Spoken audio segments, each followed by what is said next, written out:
আসসালামু আলাইকুম রহমতুল্লাহি ওবরকাতুহ। সম্মানিত দর্শক, বাংলাদেশের সাম্প্রতিক সময়ে একটি তুমুল প্রতিযোগিতামূলক রাষ্ট্রপতি নির্বাচন হয়ে গেল।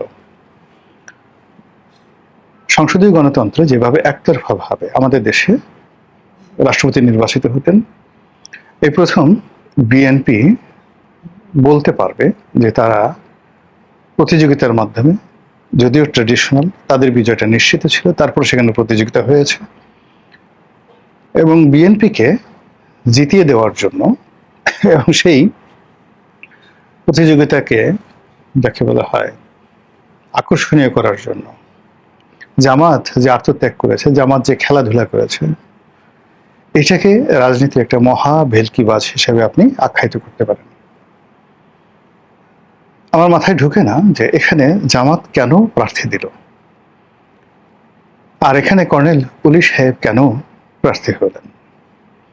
তারা যে কথা বলতে চান সেটা হলো যে যেহেতু গণতান্ত্রিক পরিবেশ, সেখানে কোনো কিছুই বিনা প্রতিদ্বন্দ্বিতায় ছেড়ে দেওয়া ঠিক নয়। ভালো কথা, কিন্তু যেখানে পরাজয় নিশ্চিত, সেখানে কর্নেল অলির মতো একজন এমিনেন্ট পলিটিশিয়ান, এমিনেন্ট যাকে বলা হয় ফ্রিডম ফাইটার, তিনি অলনে ছাড়েন মুক্তিযুদ্ধ বিরোধী একটা শক্তি জামাত, তাদের দলের প্রার্থী হলেন, প্রেসিডেন্ট প্রার্থী হলেন। এতে করে এই ভদ্রলোকের যে সারা জীবনের যে অর্জন, এই ভদ্রলোকের যে প্রাপ্তি এবং এই ভদ্রলোকের যে সোশ্যাল ইনফ্লুয়েন্স, মুহূর্তের মধ্যে এটা জিরো হয়ে গেল। এবং তিনি এই ফাঁদে কেন পড়লেন, কিভাবে পড়লেন, it's a $1,000,000 question. This is one. Second thing হলো জামাত এই কাজটি কেন করলো। জামাত গত 2 বছর যাবৎ এক্সট্রিম লেভেলে অভিনয় করে যাচ্ছে। তারা সেনাবাহিনীর সঙ্গে অভিনয় করছে, তৃণমূল পর্যায়ে আওয়ামী লীগের নেতাকর্মীদের সঙ্গে অভিনয় করছে, ভারতের সঙ্গে অভিনয় করছে। তাদের বুক একদিকে, মুখ অন্যদিকে, তাদের দেহ একদিকে, মন অন্যদিকে। তারা ডক্টর মোহাম্মদ ইউনূসের বন্ধু হওয়ার চেষ্টা করেছে, পাকিস্তানের বন্ধু হওয়ার চেষ্টা করেছে, আবার ভারতের সঙ্গে যে বন্ধুত্ব করবে না এই কথাও তারা বলেনি। তারা বিএনপির সঙ্গে বন্ধুত্ব করার চেষ্টা করেছে, জোট করার চেষ্টা করেছে, আবার বিরোধী দল হয়েছে।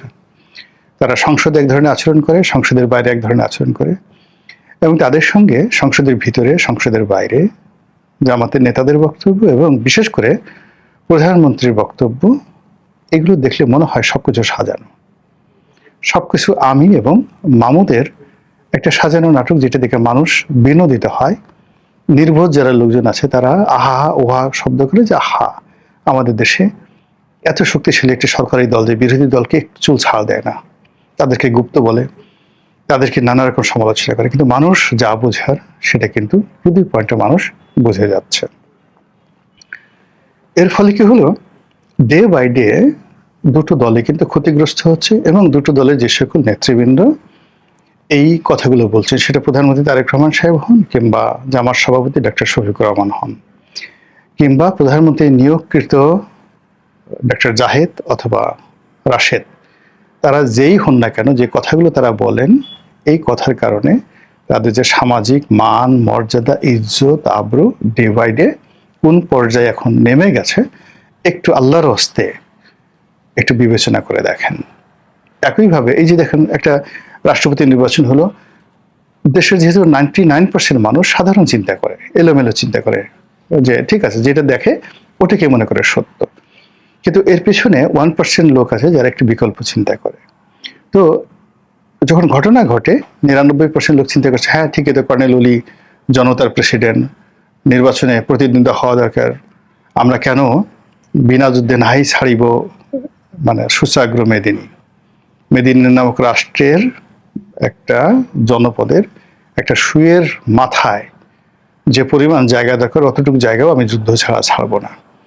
এই জিনিসগুলো কবিতাতে ভালো শোনায়, কিন্তু বাস্তবে কি হচ্ছে, বাস্তবে সরকার নিজেদেরকে অতি প্রাকৃত, অতি আধুনিক, ওভার স্মার্ট, অতি গণতান্ত্রিক, অতি মহৎ, অতি দয়ালু, এই জিনিসগুলো প্রমাণ করার জন্য চেষ্টা করছেন উইদাউট এনি জব। শুধুমাত্র অঙ্গভঙ্গি, শুধুমাত্র কথা, এবং কিছু যাকে বলা হয় ন্যারেটিভ, বক্তব্য তৈরি করে এই মহত্ব তারা দেখানোর চেষ্টা করছে। সেটা গোলাপি বাস থেকে শুরু করে 100 টাকার খাবার, 100 টাকার খাবার থেকে খাল কাটা, খাল কাটা থেকে শুরু করে রাস্তার মধ্যে গাড়ি থামিয়ে প্রধানমন্ত্রী ময়লা আবর্জনা নিজ চোখ দ্বারা তিনি দর্শন করছেন। আবার এই জন্য মানে প্রশাসক পদে নিযুক্ত যারা লোকজন রয়েছেন তাদেরকে তিনি ধমকাচ্ছেন। এই বিষয়গুলো বেসিক্যালি আমাদের কোনো মৌলিক পরিবর্তন আসছে না, সাময়িকভাবে মানুষের মধ্যে ওই যে 99% মানুষ তারা আমার কাছে না বেচাতে চেষ্টা করছে, কিন্তু দুদিন পরে যখন দেখা যাচ্ছে যে ময়লা প্রধানমন্ত্রী দেখে যাওয়ার পরে কমে নাই বরং বেড়ে যাচ্ছে, স্বরাষ্ট্রমন্ত্রী হুমকি দেওয়ার পরে সন্ত্রাস বেড়ে যাচ্ছে, তখন বলছে যে না, আমাদের আর এই অভিনয় ভালো লাগে না, আমরা অসুস্থ হয়ে পড়ছি।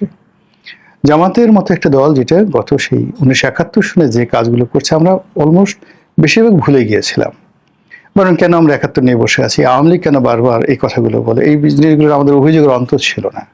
কিন্তু গত 2 বছরে জামাত যে কর্মকাণ্ডগুলো করেছে সেই কর্মকাণ্ডের ফলে আবার সেই 1971 সন ফিরে এসেছে।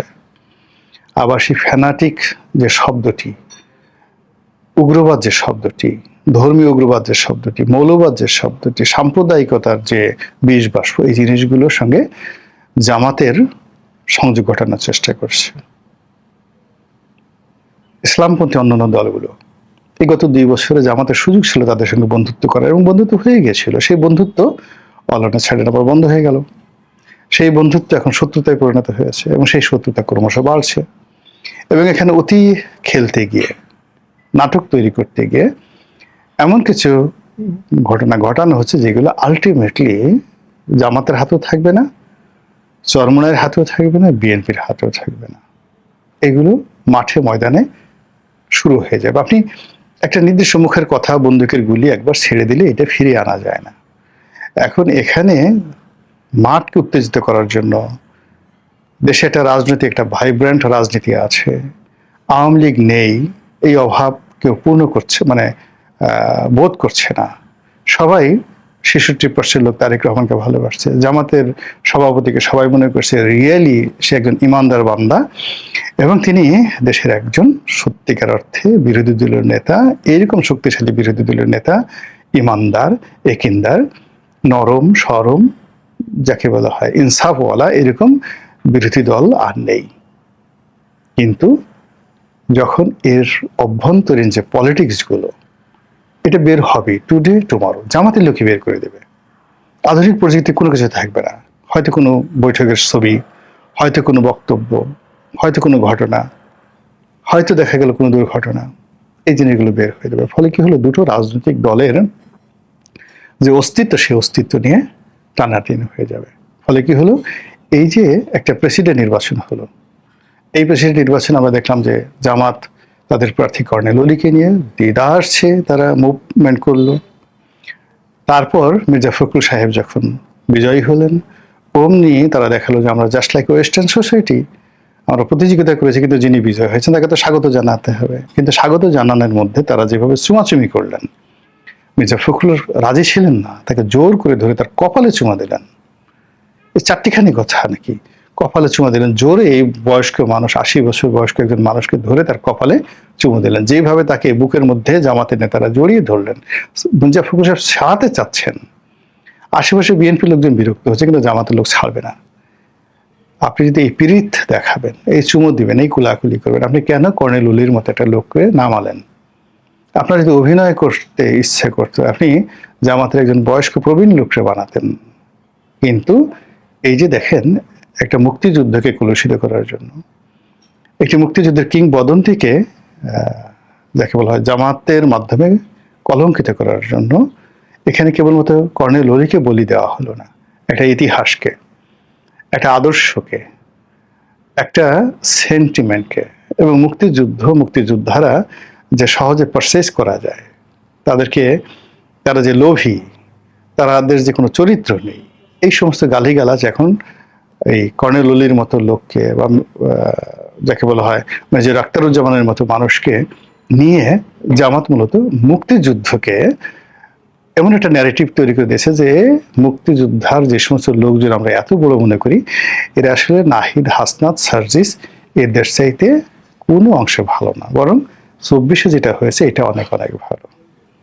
জানি না কর্নেল অলিভ কি অবস্থায় আছেন, তিনি কি ভাবছেন, কি করছেন, কিন্তু সর্বনাশ যা হওয়ার আলটিমেটলি আপাতত দৃষ্টিতে হয়ে গেছে ইতিহাসের এই সর্বনাশের দ্বিতীয় যে পর্ব, সেটা হলো ইম্পার্সোনালি যারা এই কাজটা করেছে, ইতিহাসের ধারাপাতকে অন্যদিকে প্রবাহিত করার চেষ্টা করেছে, ইতিহাসের সিস্টেমটাকে অন্যদিকে নেওয়ার চেষ্টা করেছে।